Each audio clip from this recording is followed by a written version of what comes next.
Ladies and gentlemen and children of the planet Earth, just when you thought you saw it all, Michael Fazio brings you the face or one of the faces of the gods that appear on the $1 bill.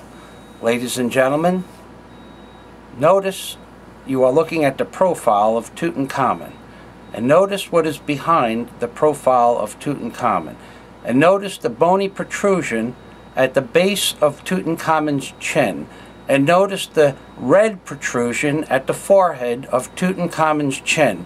And notice that they are identical to the faces that which I call the Seraphim, that are the protectorants of the Lord God upon the Ark of the Covenant.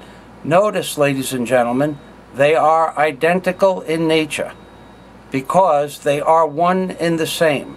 Something, this remnant race of beings that I talk about in my book, has placed many different faces of God upon the $1 bill.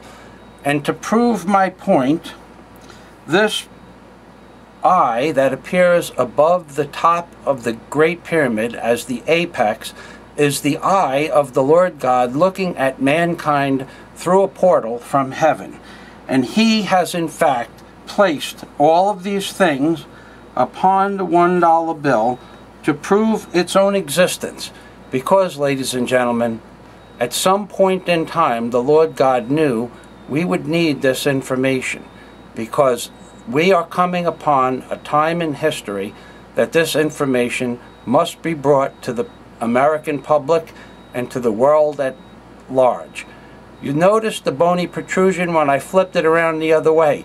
Notice there is no difference between the Egyptian god Tutankhamun and the god or the face of the Seraphim, that which I have been telling people since I published my book on April 15th of 2010 are in fact depictions of gods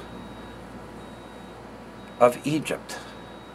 And to prove my point even further, I'm going to show you the back of Tutankhamun's mane, where you can see a similar in nature diadem that appears on the back of his head as the dais or diadem that projects between the two faces of the Seraphim. And ladies and gentlemen, to prove this even further, I am going to show you something quickly. In God We Trust 1, because God made it impossible to know which one He wants you to believe in. Because in fact, on the reverse of the $1 bill is depictions of both good and evil. And these depictions are depicted and described in my book, aka Angels on the Ark, as depictions of good and evil that have been placed on the reverse of the $1 bill.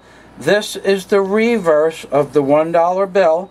This is a representation of the Lord God and the giver of life, because everything inside this sphere, compass, or circle I have described to you within the volume of my book, which is 1990 pages of crazy things just like this.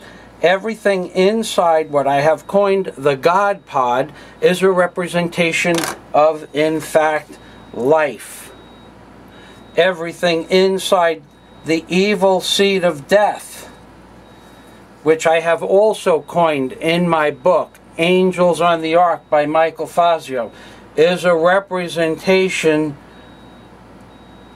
of death.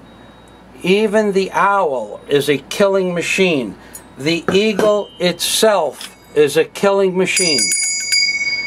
Nothing inside the evil seed of death represents life, and everything inside the God Pod represents life.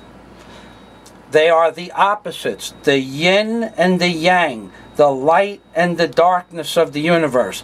And to prove everything inside the evil seed of death represents death itself, take a good look, ladies and gentlemen, what appears to be an eagle with a glory over its head is in fact a depiction of a nuclear detonation.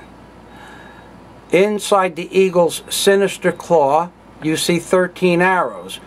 And inside the eagle's dexter claw, which is holding the bow or bough of olive branch, spelled B-A-U or B-O-W, is the bow that shoots the arrows. And in fact, there is even a representation of an Indian chief upon the back of the $1 bill, holding the bow and arrows above its head, which is also a representation of the 44th potus, because in fact the measurement that exists on the plateau, table, or mantle of the Great Pyramid is 44 feet by 44 feet in measurement. And that is compounded by the fact that above George Washington's head is also a mantle that is the same measurement as the mantle of the Great Pyramid, and is represented by the blue arrow as 2 dashes on either side of George Washington's head, 2 candy cane-like objects with 4 dashes on either side of George Washington's head, representing the number 44. Because George Washington was the first president, or the alpha, and Barack Hussein Obama will be the last because he is the 44th POTUS. And Michelle Bachmann, in all likelihood, will become the president because a faction of entities that are of a negative nature have taken over the political structure of this world. Ladies and gentlemen, all of this is in my book, aka Angels on the Ark by Michael Fazio. And this is an exact depiction of the Ark of the Covenant to scale. So when we get an engineer that takes my book and rips it apart with the measurements that I have, you will find out that this object that appears inside the white borders on the reverse of the $1 bill is an exact replica of the Ark of the Covenant. These are the 4 handles where man meets God and is the only place that is allowed to be touched by a human being. This is a representation of the Lord God's first commandment, in God we trust one, and this is a representation of Satan that you can only see when you turn the bill upside down as Satan turns your world upside down. That's right, ladies and gentlemen, what you are looking at is a representation of Satan within the evil seed of death, and you are looking at a portrait of the Lord God viewing you from heaven through his portal at the apex of the Great Pyramid. Ladies and gentlemen, at this point in time, I would once again like to say thank you for your kindness and your kind words that you have sent me for the videos that I have made. Ladies and gentlemen, this is the crazy guy from Howard Beach saying, have a nice day and God day to you.